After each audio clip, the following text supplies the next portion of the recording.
So last week, the jobs report came in, and we were expecting 198,000 new jobs added in February. Instead, we saw 275,000 jobs added. Funny thing about these reports, though, is that next month they'll revise it down a ton. Like January, for example. When we got last week's numbers for February, they quietly revised January's number down by 50,000 jobs. The reason I say this is funny is because the headline number comes out, moves markets, and then later, without any market reaction, because no one notices, there's a more accurate but very different number released. It's weird, but we've already discussed this last week, and so there is no answer. I can't make it make sense. We got CPI Tuesday, and it was not a huge market mover, but it honestly wasn't the news we wanted. It showed year-over-year inflation up 0.1%, when we were hoping after holiday spending had died down that it would show we were at least where we were last year, rather than hotter on inflation than last year. PPI came in yesterday, and it was a market mover. The hope was for core PPI to come in at 0.2% down from January's 0.5. Literally, we're all losing sleep and waiting on the edge of our seats for these reports to show us a difference of 0.1%. Well, if we were losing sleep having nightmares, then we were on the right track, because nightmares turned out to be real, my friends, and it came in showing wholesale inflation rose 0.6%. That was the biggest increase on a year-over-year number since September of 2023. And it was largely due in part to a 4.4% rise in energy costs. Retail sales increased a little less than expected, so that's something that would indicate a real reflection of what we're feeling. But then weekly jobless claims came down. Less people are filing for unemployment. We're 1 week out from the next Fed meeting, and it seems like a rate cut in March is 100% no-go. And May is now starting to also seem like a very long shot. Internally, we're being told that June is likely the first meeting of an easing cycle. An easing cycle would mean the beginning of when they start cutting rates. Let's get a little political for a second. I had an interesting conversation with a friend this week who said she's going to vote for Trump solely because the economy is in the shitter. I choked on my Aperol Spritz because I've been waiting on the edge of my seat for an economic report to show that. They don't. As I just recapped, all of the data came in this week showing how great the economy is, in spite of high interest rates, how people keep spending money, which is why inflation is so stubborn and sticky. No matter how much a good costs, people are still buying them, so the producers of the good don't have to reduce the cost of it. And now, even less people are filing for unemployment. What's with this disconnect? It's truly mind-blowing to me.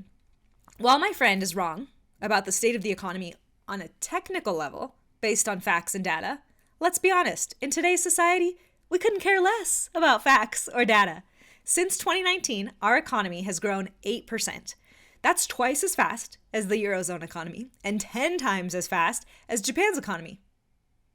In 2023, the economy grew by 3% in just that year alone.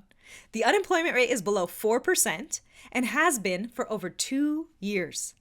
The S&P has reached record highs 17 times this year, and we're only 2.5 months into the year. Shit, even Bitcoin is at an all-time high. The economy is in expansion mode, not the shitter. But that's just data and facts talking. Really though, politics and passive-aggressive commentary aside, most people do feel like my friend. The borrowers, the colleagues, the economists I hear from, they all say that Americans do not feel great. You guys know my theory. Inflation won't come down because people won't stop spending money to keep up appearances. They don't want anyone to know that they're not rolling in the dough. They want to appear to be more wealthy. Actually, they want to appear to be wealthy more than they actually want to be wealthy. The American dream of home ownership may be dying, but the American way of swiping is alive and well. Just take a look at the Fed's current consumer debt tracker. In Q4 of 2023, which is the last time period that we have data counted for, credit card balances went from 50 billion to 1.13 trillion. So let's talk about bets of a recession versus a soft landing. Jamie Dimon, who is the CEO of JP Morgan Chase, gave some advice to the Fed this week, reminding them that their credibility is at stake here. What credibility? I digress. He said they can always cut fast when the right time comes, but he doesn't think the time to cut is here yet. He also said that even though everyone seems to be betting on a soft landing, meaning that the Fed tames inflation, tackles it, and gets it under control without putting us into a job loss recession, the kind of recession that people actually feel, those odds are at 70 to 80% right now. Jamie Dimon thinks they're actually at less than half of that the odds that we have a soft landing are somewhere around 30%. All that being said, I've personally noticed mortgage applications continue to tick up every week. Typically, if we see interest rates go down, we see mortgage applications go up. Right now, it seems like regardless of what interest rates do, mortgage applications continue to rise every week. So I think this means that borrowers are a lot less rate focused. Think about it.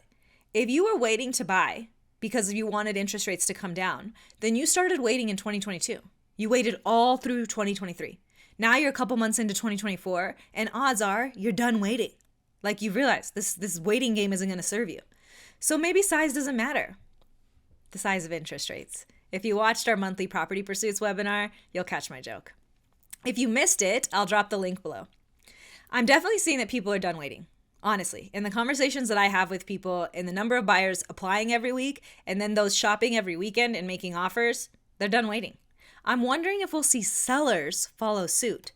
Because if we do, if sellers give up on waiting for a better interest rate and feeling trapped by the interest rate they have currently, and then just decide to list their house for sale, we could be in for an even more interesting spring and summer buying season. Because if we have more buyer activity and a slight uptick in inventory, this is a window of opportunity that you really need to be talking to your clients about, both on the sell and buy side.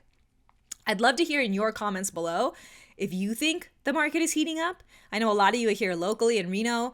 I want to know, what do you guys see? And then if you're outside of Reno, what's the market doing where you are? Is it already like full-blown spring and summer buying season where things are hot and you're seeing multiple offers on every listing? Or is it quiet? Share your thoughts below. We all want to help keep a pulse on what's happening.